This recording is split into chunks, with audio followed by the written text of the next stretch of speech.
മമ്മൂട്ടി നായകനായ മികച്ച സിനിമകളാണ് 1999 പുറത്തിറങ്ങിയ ഇൻസ്പെക്ടർ ബൽറാമും 1984 പുറത്തിറങ്ങിയ അതിരാത്രവും. ഈ ചിത്രങ്ങളോ ക്ലോസ് ഓവറായി 2006 എത്തിയ സിനിമയാണ് ബൽറാം വേഴ്സസ് താരാദാസ്.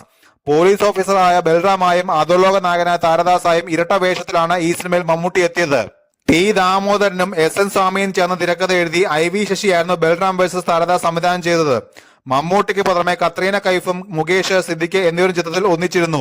ബോളിവുഡ് നടി കത്രീന കൈഫിന്റെ ഒരേ ഒരു മലയാള ചിത്രമാണിത്. ഇപ്പോൾ ബൽറാം വേഴ്സസ് താരാദാസിനെ കുറിച്ച് സംസാരിക്കുകയാണ് തിരക്കഥാകൃത്തായ SN സ്വാമി. മോഹൻലാൽ നായകനായ സാഗറയിലെ ഷാക്കി പോലെ തല്ലിക്കൂട്ടിയ സിനിമയാണ് ഇതെന്നാണ് അദ്ദേഹം പറയുന്നത്. ടി ദാമോദരനും മമ്മൂട്ടിയും പറഞ്ഞിട്ടാണ് ഇതിൽ സഹകരിച്ചതെന്ന് SN സ്വാമി കൂട്ടിച്ചേർത്തു. ഒരു ഓൺലൈൻ മാധ്യമത്തിനോട് സംസാരിക്കുകയായിരുന്നു അദ്ദേഹം. സാഗർ ഏലിയസ് ജാക്കി പോലെ തല്ലിക്കൂട്ടിയ സിനിമയാണ് ഇത്. അന്ന് മാഷും മമ്മൂട്ടിയും പറഞ്ഞിട്ടാണ് ഞാൻ അതിൽ സഹകരിച്ചത്. അതിൽ അഭിനയിക്കുന്നത് ഒരാളാണല്ലോ, അതുകൊണ്ട് കുഴപ്പമുണ്ടായിരുന്നില്ല. ഞാനും മാഷുമായി